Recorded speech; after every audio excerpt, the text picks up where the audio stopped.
ओम प्रकाश जी, 14 साल का समय आप बहन जी के साथ रहे, पर उसके बाद फिर रास्ते अलग हुए, आपका अपना मूवमेंट अलग चला और अब आप मंत्री हैं।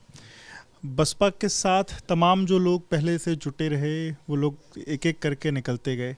कल जिस तरीके से बहन जी ने अपने खुद भतीजे को नेशनल कोऑर्डिनेटर के पद से हटाया और जो तमाम बातें कही, आप क्या देखते हैं? क्या बहन जी, क्या कहीं उनके मन में किसी बात का भय है, डर है? क्या चीज़ें हैं, क्यों इस तरीके की चीज़ें एक बार पहले निकाला, फिर ले आई नेशनल कोऑर्डिनेटर, फिर वापस हटाया, क्या दिक्कत है? देखिए, उनकी पार्टी का मामला है और पार्टी के संबंध में जितना संघर्ष माननीय कांसीराम जी ने किया, उनके साथ फिर मायावती जी आई और सब लोग मिलकर के संघर्ष किए। तो माननीय कांसीराम जी के जाने के बाद जिम्मेदारी मायावती जी की बनती है कि पार्टी को बचाए रखना। तो पार्टी के ऊपर विपक्ष के लोगों की बराबर निगाह रहती है कि पार्टी में तोड़ फोड़ किया जाए, पार्टी को ख़त्म कर दिया जाए। इस तरह की साजिशें पार्टी के ही नेताओं द्वारा कराई जाती है। तो उससे निपटने के लिए, उससे बचने के लिए मुखिया को मजबूत होना, नेतृत्व को जरूरी है। तो जब वो खुद किसी दूसरे को जिम्मेदारी दे करके वो काम नहीं कर सकता कोई भी पार्टी का, इस नाते जो फैसला मायावती जी ने लिया है उनका फैसला सही है, पार्टी हित में, समाज हित में। और जो बाबा साहब डॉक्टर अम्बेडकर जी, माननीय कांसीराम जी के जो विचार को, सोच को आगे बढ़ाने के लिए जिस उद्देश्य से पार्टी बनी, तो पार्टी को बचाए रखना ये बड़ी जिम्मेदारी होती है। ऐसा क्या हो रहा है कि जितने पुराने साथी थे सब धीरे धीरे करके उनका साथ छोड़ते जा रहे हैं, और फिर वो जिसको ला रही हैं फिर वो उस पर भरोसा नहीं कर पा रही हैं, फिर उसको भी हटा दे रही हैं?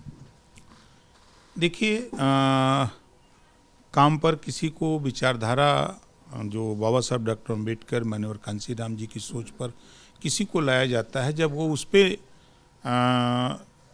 काम नहीं करता है, वो दूसरी दिशा में काम करने लगता है, तो फिर संकट शुरू होती है। तो फिर तो स्वाभाविक है उसको हटाना।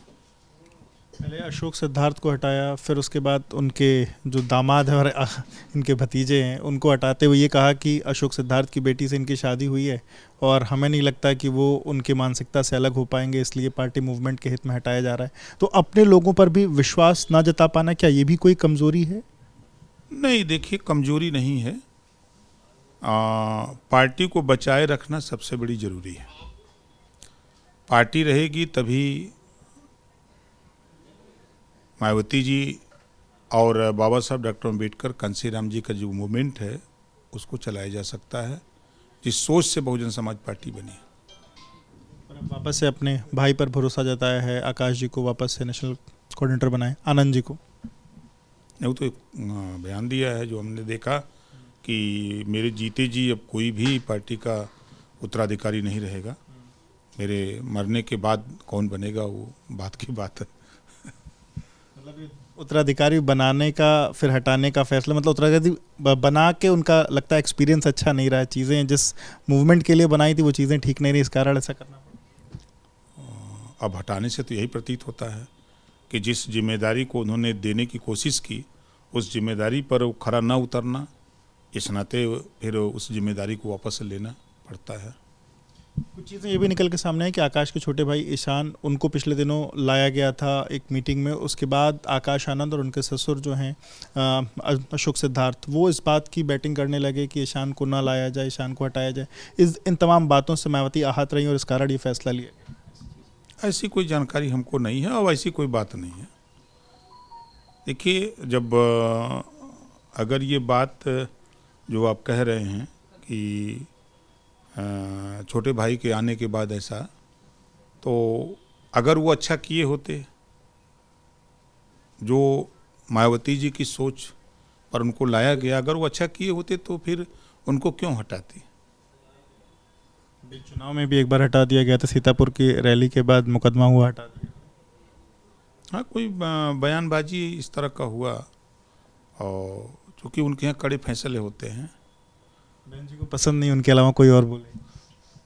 नहीं, पसंद तो है, लेकिन उनके विचार का हो।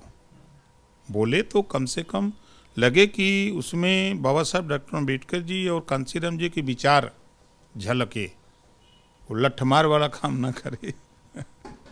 बहुत शुक्रिया बात करने के लिए। तो आप प्रकाश राजभर जी को सुन रहे थे। साफ उनका कहना है कि जो कांशीराम की विचारधारा को आगे बढ़ाएगा, बहन जी उसी मूवमेंट के तहत आगे बढ़ रही हैं और इसके लिए वो कड़े फैसले लेती हैं और उसी के तहत आकाश आनंद को भी हटाया गया है।